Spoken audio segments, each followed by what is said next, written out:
Bom dia.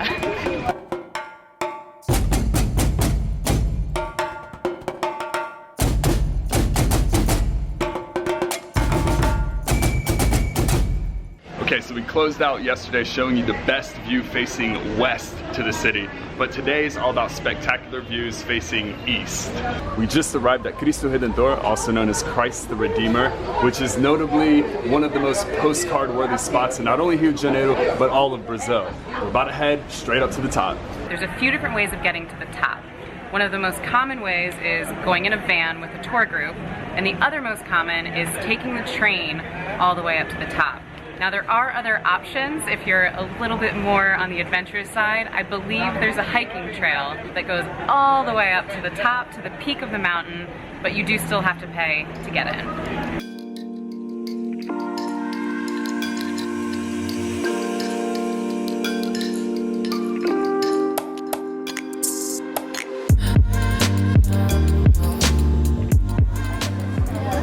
When you get up here, there are places to eat, grab something to drink, and of course, there's lots of gift shops. So if you forgot to pack water, don't worry, you'll be in good shape.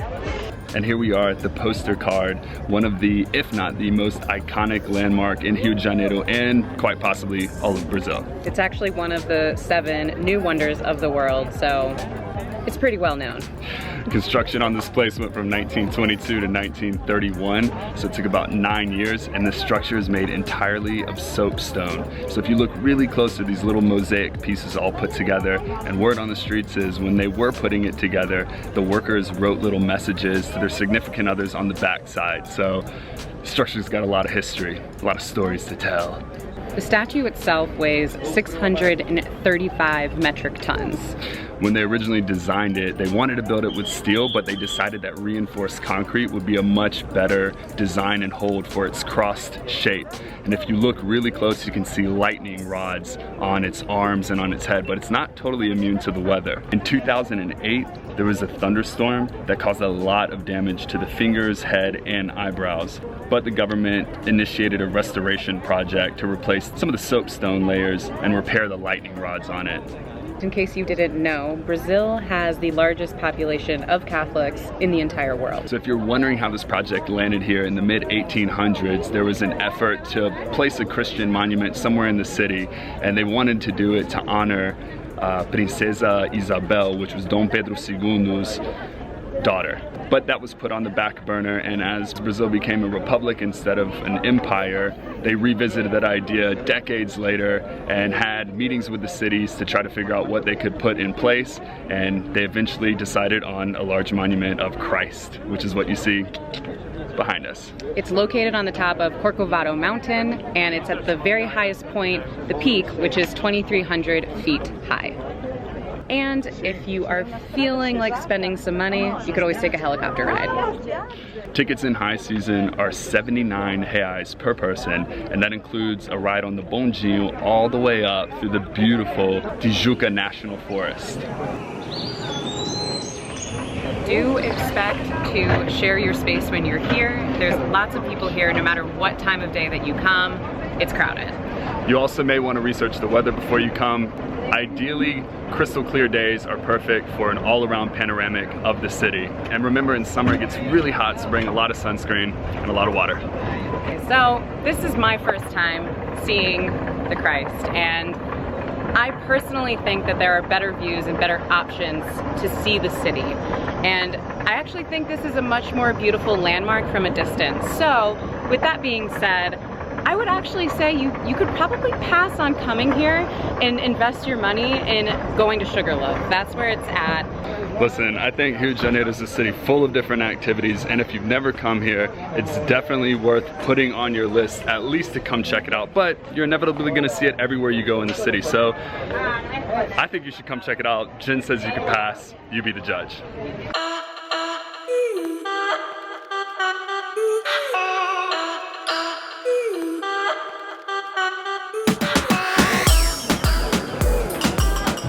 So Rio de Janeiro is covered in beautiful things, and this just adds to that equation. We're now at one of the most beautiful staircases in the world called Escadaria Selarón, which is named after a Chilean-born artist that came here, lived in Brazil, fell in love with it, and dedicated this entire project to Brazil. Before he started this staircase, he was more famously known as a painter until this became his passion project.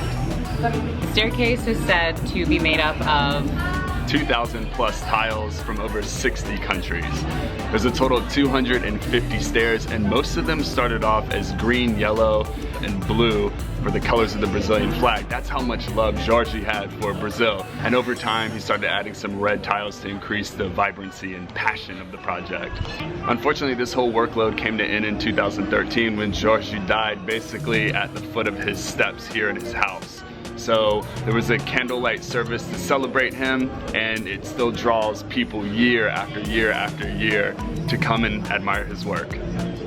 The staircase is actually a bridge between the two different neighborhoods of Lapa and Santa Teresa. Something else to note, it is free to walk through, but make sure you walk up the staircase because that is where the view is. If you walk down, it actually looks like any other ordinary staircase. There's vendors selling everything along the stairs, from coconut water to hats to your own pictures printed on tiles. The best time to visit is actually when there's more people here. I know it sounds contradicting because you want to be here to enjoy the staircase by yourself, but unfortunately the Lapa neighborhood is not necessarily the safest in the evening or early dawn hours, so try to come when other people are here. It might seem like it's crowded, and it looks like it's crowded from our footage, but grab yourself a seat on one of the stairs and it's actually a pretty peaceful experience. You definitely want to make sure you go all the way up to the top because the work doesn't just stop below. So really come here, admire it, take it all in, and know why you're here in the first place.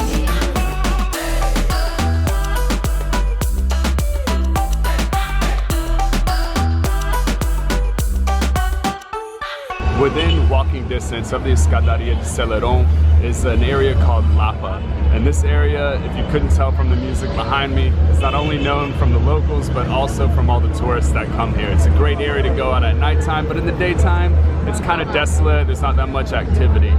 There is a police presence here, but my best suggestion is come when there's more people and the streets are more movemented. When it starts to hit around 4 or 5 p.m., the bar chairs and bar tables start coming out, and the beer flows like water.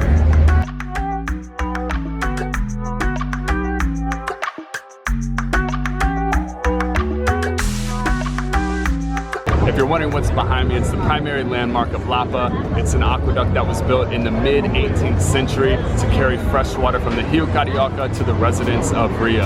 But nowadays, it's not used as an aqueduct anymore, although it does have some train tracks on the top of it that take you directly up to the neighborhood of Santa Teresa.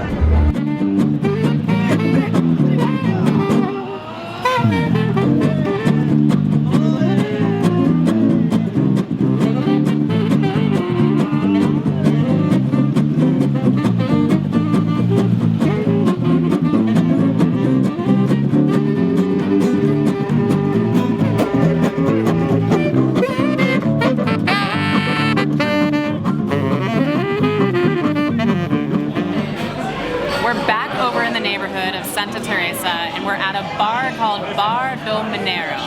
It started as a bar and now it's transformed into a restaurant and bar, and we're here to get my personal favorite Brazilian dish, which is called Feijoada.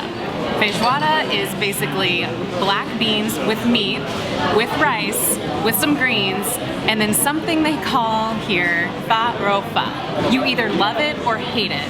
When I first got to Brazil, I kind of hated it, but it does slowly grow on you. My best explanation is that it's flour, and when you put it in your mouth, it kind of has the consistency of sand or sawdust. But it's great at picking up all the flavors of the dish that you're eating. Because it's so heavy, it's typically served at lunchtime, so you're able to take a nap, wake up, and eat some more. The dish has basically 5 components. The rice, which is going to be your base, the feijoada, which is the star of the show, the couve, which is the collard greens, the farofa, which is a mandioca or cassava flour, and oranges. So when you're in Rio de Janeiro, definitely make a point of stopping by Bar do Mineiro and trying out their feijoada. It's rich, delicious, and worthy of a nap.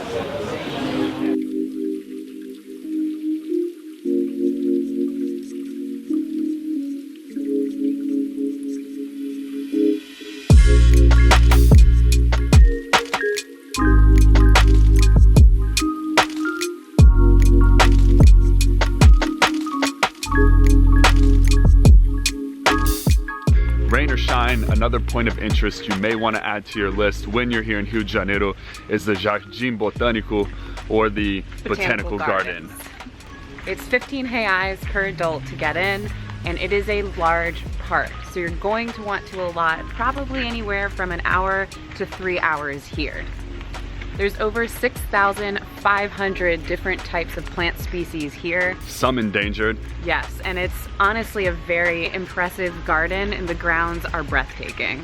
It was originally founded in 1808 by King John VI of Portugal, and it was originally intended for the introduction and acclimation of different spices from the West Indies.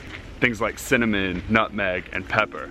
Of the 140 hectares, 60% of it is wild Mata Atlântica, or Atlantic forest, that butts right up to the Corcovado mountain. The other 40% is cultivated by humans. There's also a large variety of birds here, many of which are used to the foot traffic from all the visitors, so your chance of seeing them here is much higher. Most of it's covered, so it's a great place to duck off from the sun and or the rain.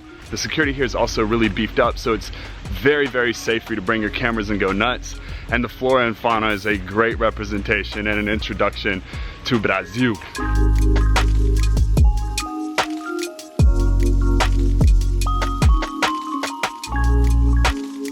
This place is mesmerizing, at least for me. I truly appreciate plants and nature and everything botanical. So if this is something that interests you, I highly recommend coming here. If it's not your thing, I still recommend coming here because this might be one of my favorite botanical gardens that I've ever been to. It's worth it.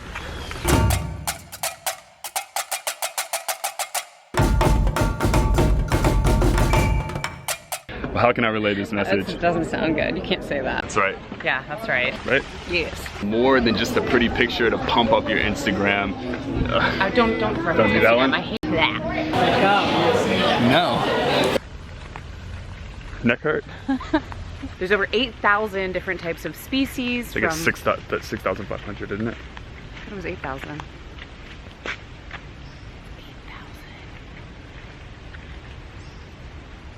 Oh.